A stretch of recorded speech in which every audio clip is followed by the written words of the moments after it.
Now, from the Signature Bank Studios. If you're looking for the latest news, insight into what it means, and the sharpest opinion, there's only one station in Chicago where you can turn, and it's this one. We're AM 560, The Answer. Top of the morning, Dan and Amy. So yesterday, Kimberly Cheadle, she is the director of Secret Service. She sat down for a interview, ? Scare quotes. It didn't seem like much of an interview. It seemed like an opportunity for her to say, I accept responsibility because Secret Service had command control of the space, as we always do in those situations, but I don't want to get into any details or provide specific accountability, just generally accountability. It's the classic way that a government commissar operates. I accept general responsibility. The buck stops with me. Anything specific you want to add? No.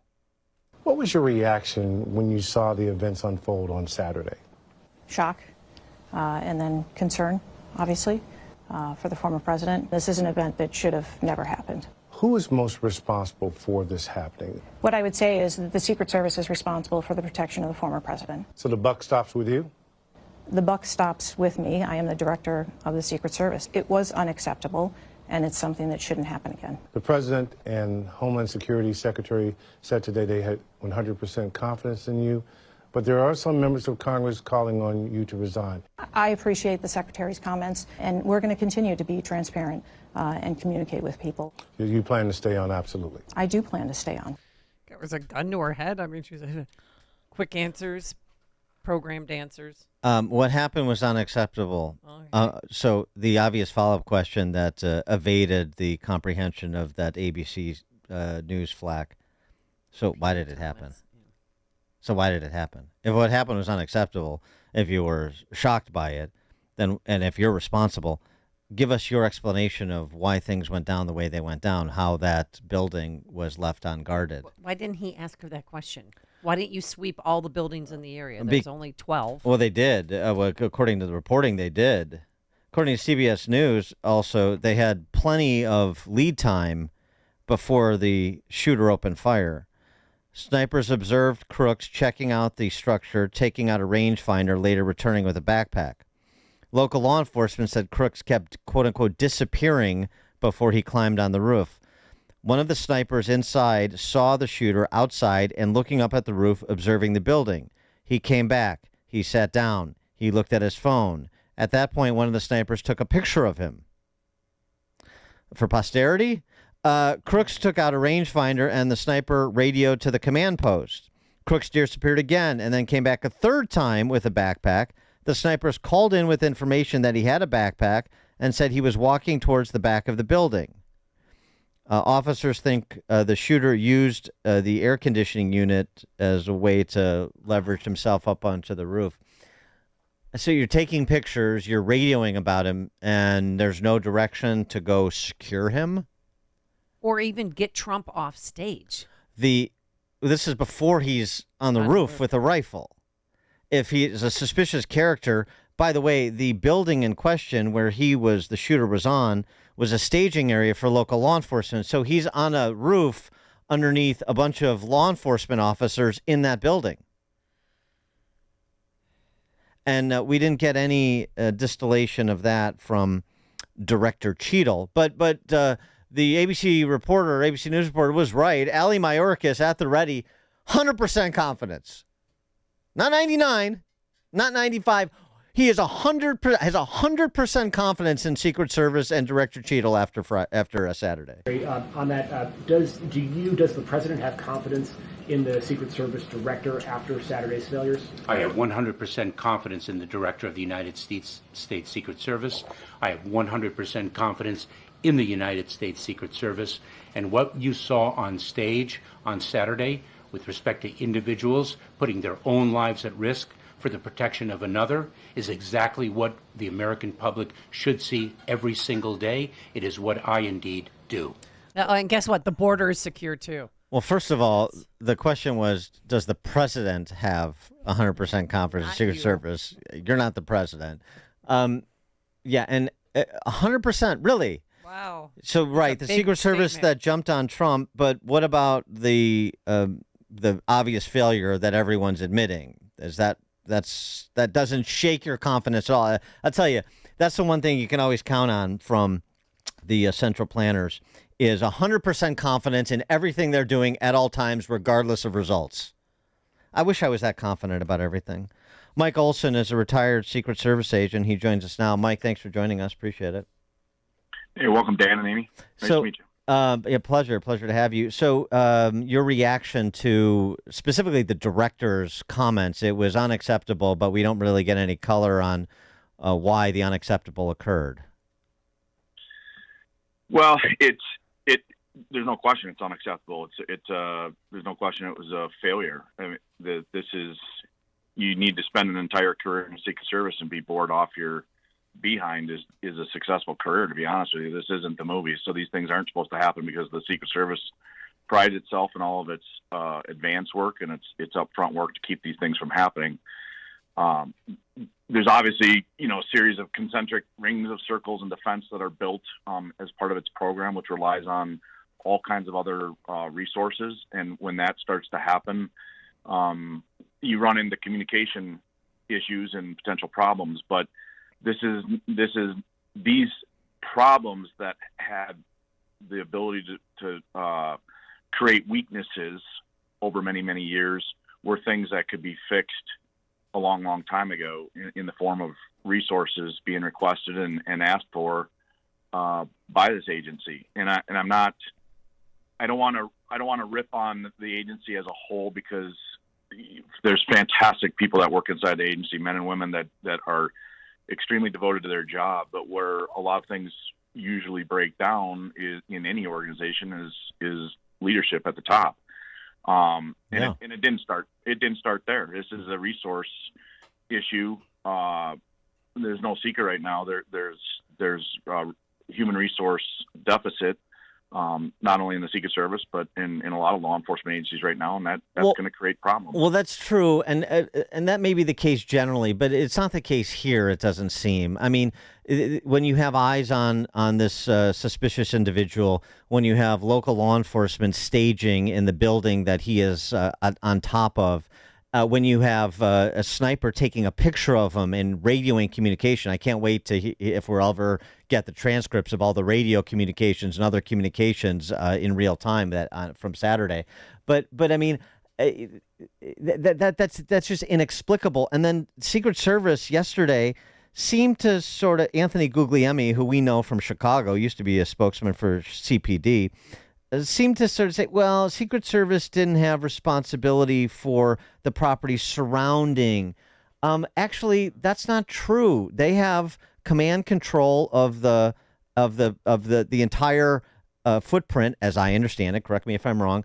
And they're directing local law enforcement. Or local law enforcement serves at the direction of Secret Service in an environment like that. And so the snipers are taking pictures, they're radioing, somebody's communicating something to somebody, and this goes on for half an hour, and yet this guy just meanders about, comes back and forth, gets on top of a building, and opens fire.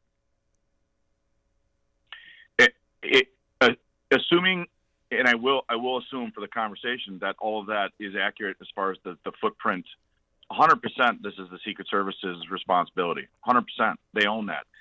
That is the one thing the director did say, and I was listening to you before I came on, that the buck stops with the director. It stops with the Secret Service. Any suggestion that it was anybody else's fault or could be is not the correct answer. Bottom line is this is something the Secret Service solely focuses on, trains on, works with departments and resources across the country. But what can't be let down is this softening of its stance, which I think has occurred in a lot of organizations, and it's occurred there over the years. Go ahead. Yeah, I want to ask you. So the Secret Service protocols say you can't fire until the shooter fires first. But with that aside, Secret Service had eyes on the shooter that we just discussed. Why, at the very least, didn't they surround Trump or take him off stage until the threat was eliminated? So that's a great question, Amy, and it came up in a discussion I had yesterday as well. assuming all of this activity was occurring as you described, and there's no reason to not think that, but because it paints a perfect picture, there should have been radio communications occurring. There is a command post that is set up between all of the agencies involved. It may not be right there on the site. There may have been a secondary, what we call a security room, that was on site that consisted of on-site personnel as well. So you basically have almost dual control of communication potentials in case of failure at one.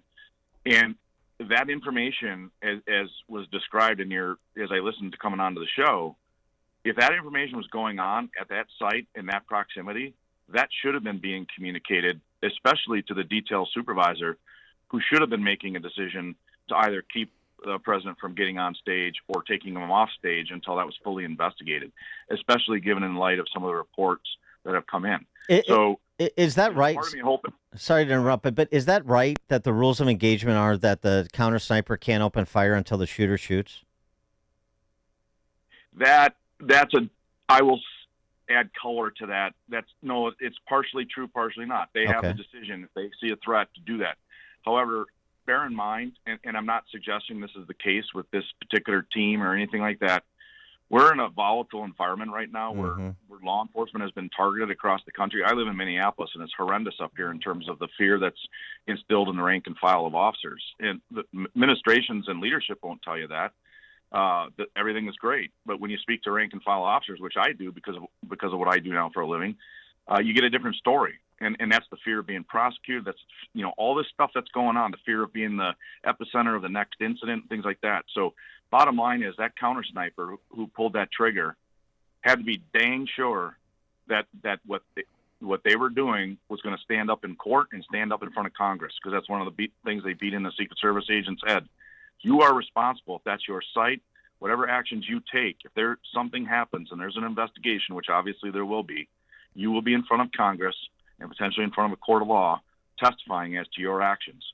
And so in this current state of affairs that we're in this nation with the anti-police, anti-law enforcement, and it affects the federal level too, you can't tell me that things like that don't weigh on the back of the mind of somebody's decision as to whether they're going to act quickly enough. And I'm not saying that happened here because we don't know yet. So I mean, right. I mean, it seems to me that at minimum, I mean, you have to trust the counter sniper's judgment too. And we talked to James Fitzgerald yesterday about this, retired FBI agent and profiler, and he to that question he sort of said, I mean, he agrees about the culture that you're talking about that's antagonistic to law enforcement, but he also says your training takes over too.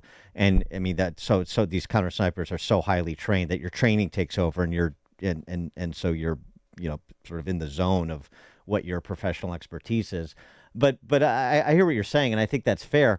But then I mean that if the reporting from CBS News and other outlets is right, that you had a half an hour and all this chatter back and forth. I mean, that's the thing that's just like indefensible. Forget the counter sniper, for example. Somebody has to say something that says, if you see, if you have eyes on, radio back, and you take that person out. I mean, that is so much time that supervisory personnel had to make the right call. So that's a fair response, Dan. Sorry, excuse me. That's a fair response, and however, I would add this: a man, a boy, a young person crawling across a roof all by itself is not enough in the United States for a law enforcement officer to take them out with a rifle. With a right, yeah. Well, and that is the operative question: did the person that's going to take that shot have all of the information necessary to do that sooner than they were able to? If they did, I hope that would have been done, or I would have hoped they would have immediately removed the president from the stage and got him out of the line of sight. That is a big thing too. That certain people don't want to make that decision because what if they were wrong? What if it was nothing? What if this was just some kid going up there with his telescope wanting to get a closer view of the event? So a perfect breakdown occurred. A shot wasn't taken. A supervisor decided not to pull the president off the stage, and all these things came cascading together.